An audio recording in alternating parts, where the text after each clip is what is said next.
Hi boys and girls, this is Mrs. McBrayer and I'm going to read to you The Night Before Kindergarten.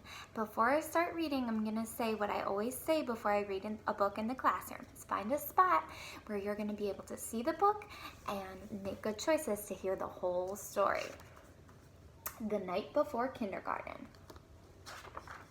The Night Before Kindergarten.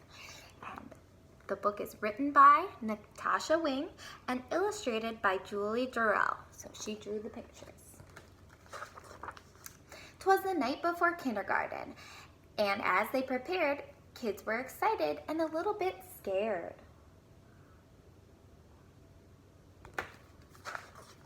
They tossed and they turned about in their beds while visions of school supplies danced in their heads.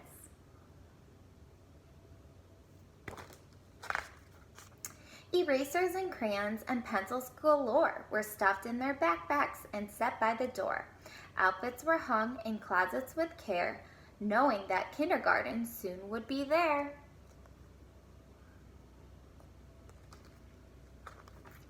In the morning it came. School starts today. Would the teacher be nice? Would they still get to play? Their faces were washed and teeth brushed white. Kids posed for pictures with their eyes sparkling bright.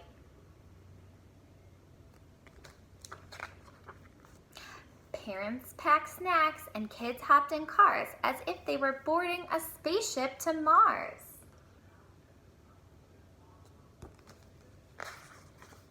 Some kids brought blankets or their favorite stuffed bear in hopes they could nap like they did in daycare. Their parents exclaimed, "You're big kids now. Let us hold your bears and blankets for now."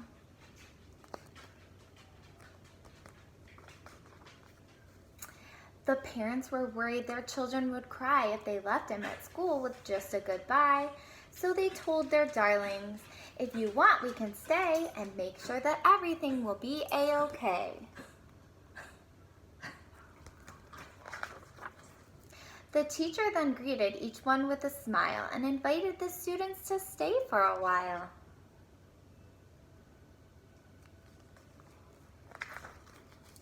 The room was all filled with toys, books, and maps. But where were the beds for mid-morning naps?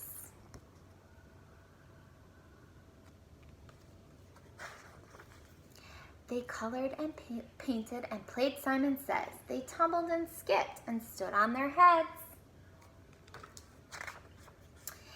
They sang silly songs from beginning to end, and within just a minute, each kid had a friend.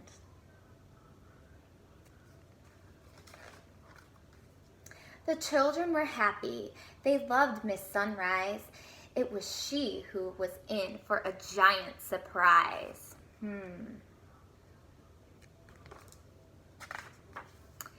When what to her wondering eyes should appear but sad moms and dads who were holding back tears.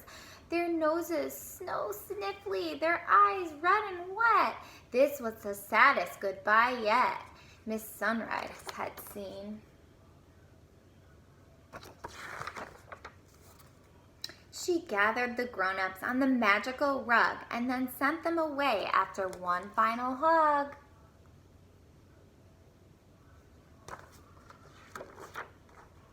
The children all waved from the door of the school. "Don't cry, Mom and Dad. Kindergarten is cool." Oops, I gotta show you the last page. So that was The Night Before Kindergarten. And at the end of reading a story, I like to ask some questions just to make sure that you were listening and that you understand what I read or you read. So in the book, The Night Before Kindergarten, who were the characters in the story? Who were the people in the story? Okay, my next question is, where did the story take place? So where were the people in the story? And then my next question is, how did the characters feel in the story? How were they feeling when the story was taking place? And maybe they felt different all throughout. Okay, my next question is, what was the surprise at the end? Because there was a surprise ending in this story, and what was that? And then my last question is, can you retell the story? Can you tell me 3 parts of the story? The beginning, what happened in the beginning, the middle, what happened in the middle, and then the end, what happened at the end of the story. Okay? And that's a great thing to do every time you read a story to help you remember everything you read. So I'm so excited to see you tomorrow, and I cannot wait for this year. We're going to have an amazing year.